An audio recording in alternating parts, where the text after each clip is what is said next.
Thank you very much for the opportunity to say a few words. I will try and speak as clearly as I possibly can, because I really do want to get over a few points without duplicating what other comrades have said. But I do want to say, so, apart from giving my thanks to the folks who arranged our visit, I'm not going to ignore what's happened in this meeting so far, where people have tried to stifle debates. People have tried to stop people from telling of their experiences. And there's many of us on this call who have had this experience all our lives. And frankly, I'm prepared to take that on with anybody who doesn't want to hear about the experience of people of the global south, of which I count China, who are standing up and trying to build a better world. Now, if they don't want to hear that, get off the call and let the people who want to build a better world get on with trying to build a better world. Because if you're not interested in hearing about a country that has removed around 900 million people from poverty, get off the call, because these are the people who are really interested in making sure that they have a better life. I grew up in a world where I watched the news and was watching the news talking about starvation in China, mass poverty in China. And this was something that we were living with. It is astonishing progress, as somebody's just put in the chat. It's astonishing. It's actually unprecedented in this world. And I think we should be praising that. And for those people who want to interrupt this call and interrupt those of us who are trying to make a difference, ask yourselves this, right? Are the countries that you presumably are supporting, are they got any interest in removing the people who are living on the streets of Britain, who are living on the streets of the United States? Before you answer that, I'll answer it for you. The answer is no, they're not. I was in the United States recently as well, and I was staying just off Georgetown, and just at the top of my road was Pennsylvania Avenue. And some of you will know that Pennsylvania, at one end of Pennsylvania Avenue is the White House. Next door to them, a couple of doors away, is the IMF. Couple of doors away from them is the World Bank. At the other end of Pennsylvania Avenue, I'll tell you what I found. I found people living in tents on waste ground. And that is the United States. I went across the United States and I saw devastated urban decay taking place. I saw none of that in China. I tell you what I saw in China. I saw optimism. I saw confidence. I saw people wanting to make a real difference. People who were proud of their country and who were interested in debates, actually, because we need to knock aside this thing that I certainly learned about in China, where people say, well, it's Chinese Communist Party and there's only one view. Actually, there's not. There's a robust debate that takes place in China, and I welcome that. I thought it was really interesting that people were having those debates. I welcome China as part of the global majority. And I think it's really important that we make the contrast with what we're seeing elsewhere.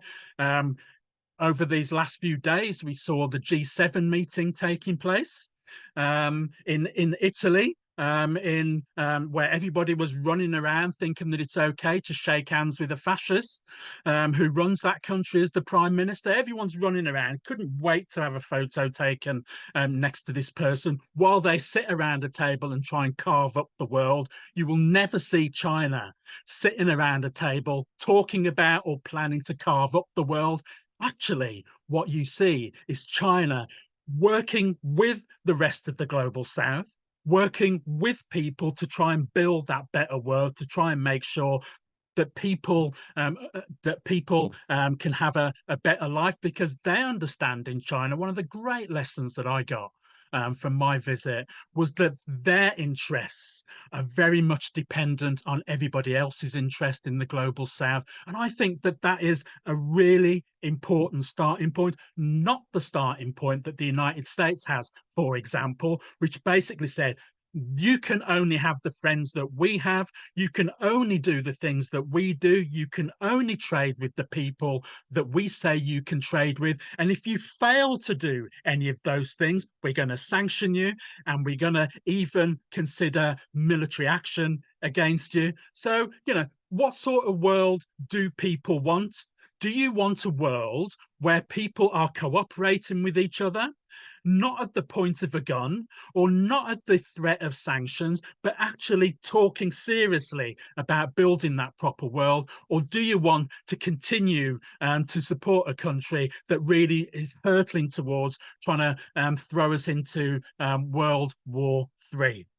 And I think that we need to contrast what we saw at the G7, £60 billion to Ukraine, $60 billion to Ukraine, being agreed by these countries, every one of which there's people struggling to put bread on the table in those countries and struggling to keep a roof over their heads. And yet they think that that's okay to put $60 billion on the table for a country that is, frankly, losing that conflict anyway.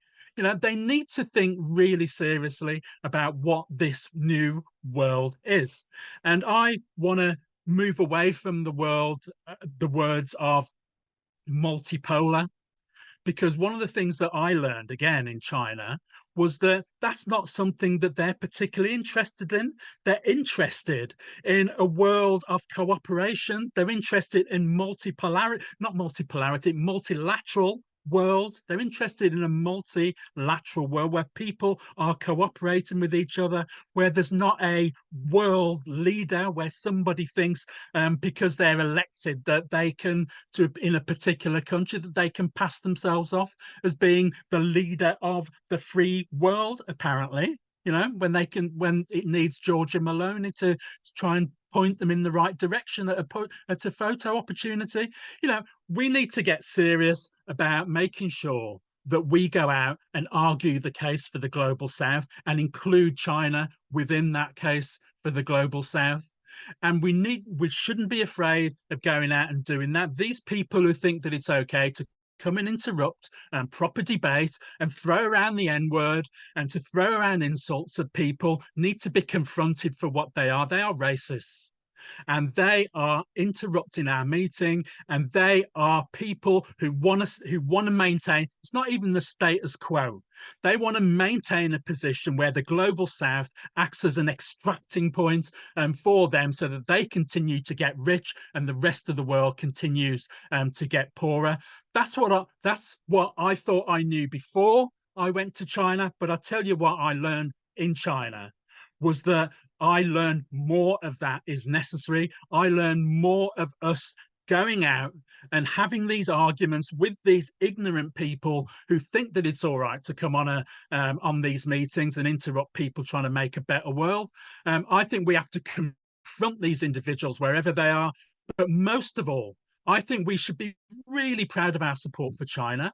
I think we should go out and be evangelical, actually, about our support for China and our support for the global south, because we're on the side of right. And in years to come, it will be proven that the sort of things that we're campaigning for, the sort of arguments that we're making about that better world, will be proven to be right. And these people who want to live in the past, like they're sitting around the table and carving up a world and throwing out their racist insults, these are the people of yesterday, and long may they be the people of yesterday. We've got a world to win. Thanks very much for listening.